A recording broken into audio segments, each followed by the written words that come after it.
Welcome to the Catholic Sobriety Podcast, the go-to resource for women seeking to have a deeper understanding of the role alcohol plays in their lives.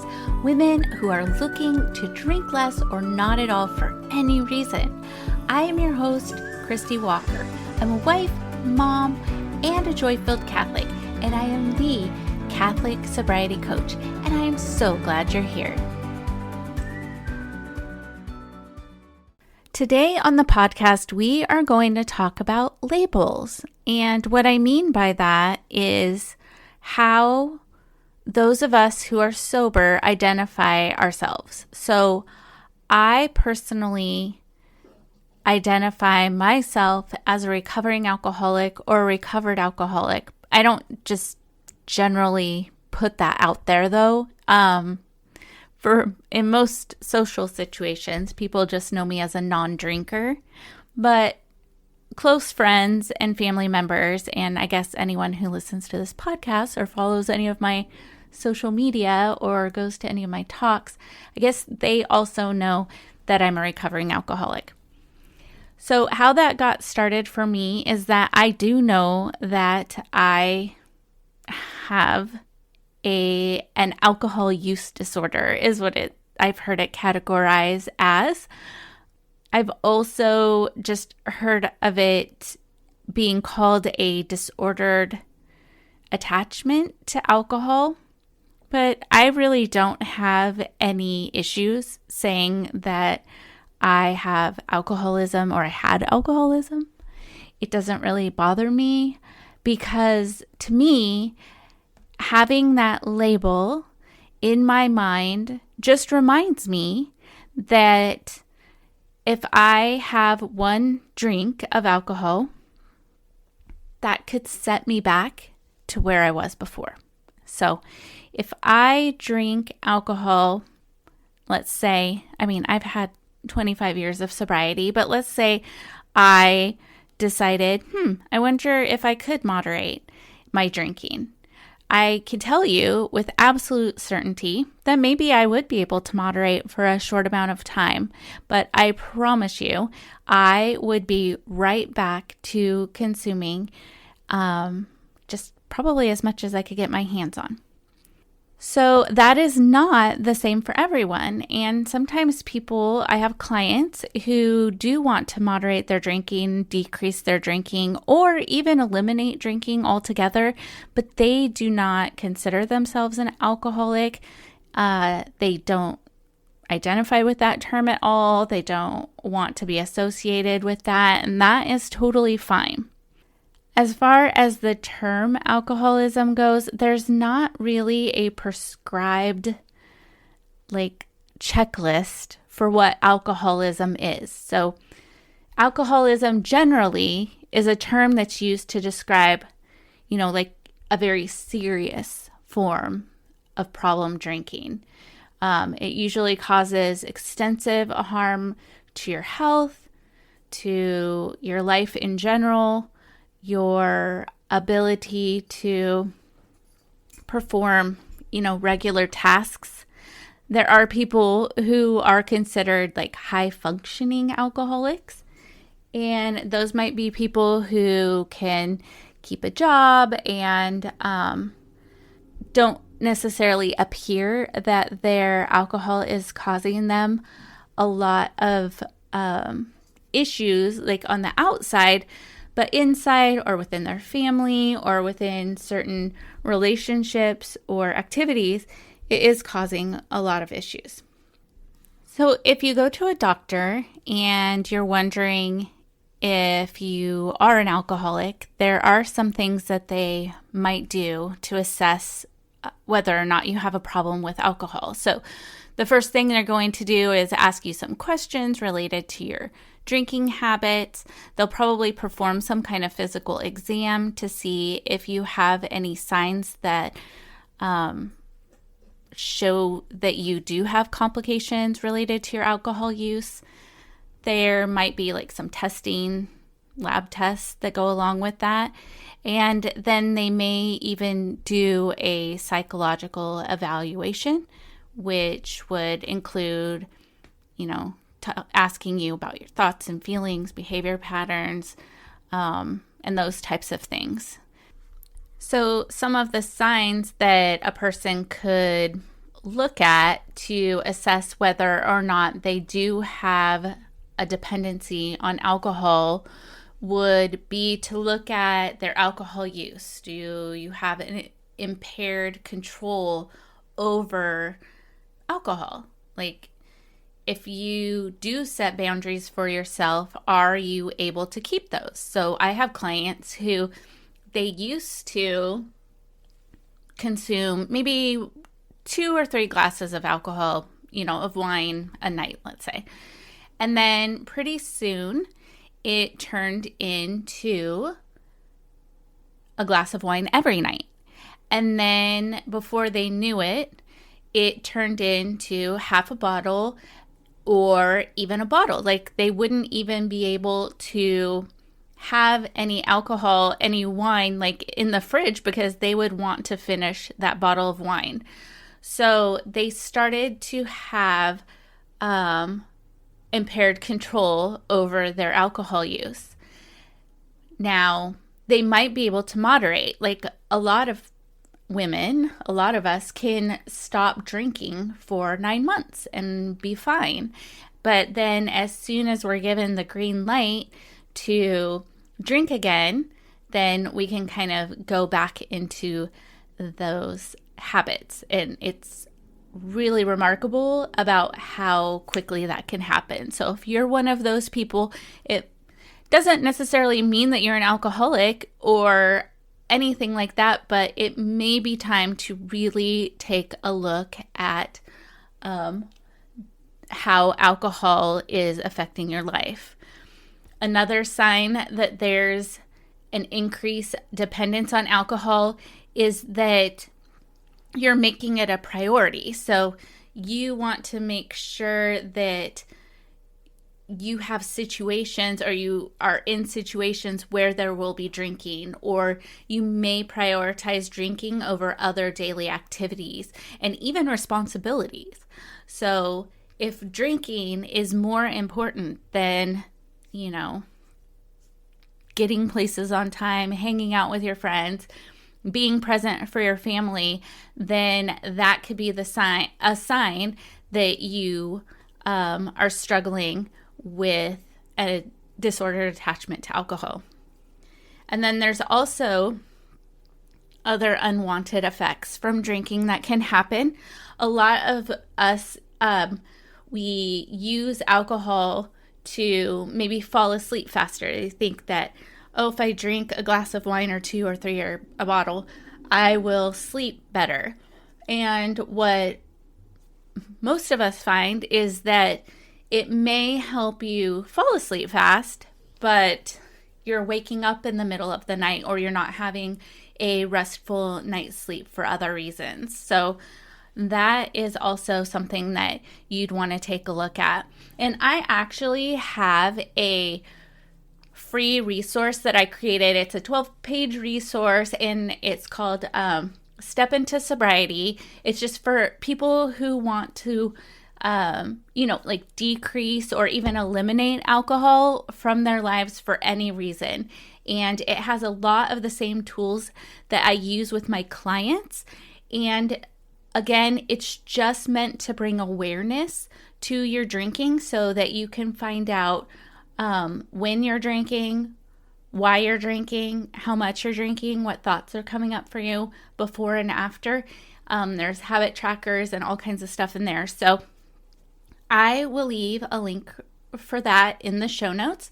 And again, it's free and you can go ahead and grab it. But the reason why I'm bothering to tell you all of this is, again, related to labels. So one of the reasons that I stopped going to Alcoholics Anonymous, again, I have a lot of love for AA, but it laid the foundation for me. But I left because I didn't like continually having to identify myself as an alcoholic, because I wasn't anymore. I wasn't drinking. Now, if I started drinking again, yes, I would be an alcoholic because that's just what I am. Okay, I can't change that. What I can change is if I'm drinking or if I'm not. So if I'm not drinking, then I'm in control and I'm not an alcoholic, but I am a recovered alcoholic or a recovering alcoholic. So those, again, are the terms I use. But you don't really have to call yourself anything. You don't have to have any sort of terms. But I find that what prevents some women from wanting to get curious about the role that alcohol plays in their lives is the fear that they're going to have to say that they're an alcoholic or admit that they're an alcoholic or something like that. And that is certainly not the case. Okay? You do not have to say that. You don't have to identify as an alcoholic. You don't, none of that. But the healthy way to do it is just to look at your drinking, and if it is playing a big role in your life, if it is not serving you anymore, if it is affecting your family and your health and your sleep and your relationships and your job, then maybe it's time to get really curious about your alcohol consumption and make some changes and see what happens. So that's what I always challenge people is just remove alcohol from your life for, 30, 60, 90, 100 days is awesome because that gives you a pretty good scope of how you're going to reap the benefits health-wise. When you stop drinking, you'll find that you have better mental clarity and your decision-making is better. Your eating patterns might improve, but they might not, because I know some people who give up alcohol and then they kind of replace that with, like chocolate or something. So you need to be aware of that when you stop drinking, or if you're, giving it up for a time. You will definitely find that you are better hydrated because when you drink alcohol, it actually dehydrates you.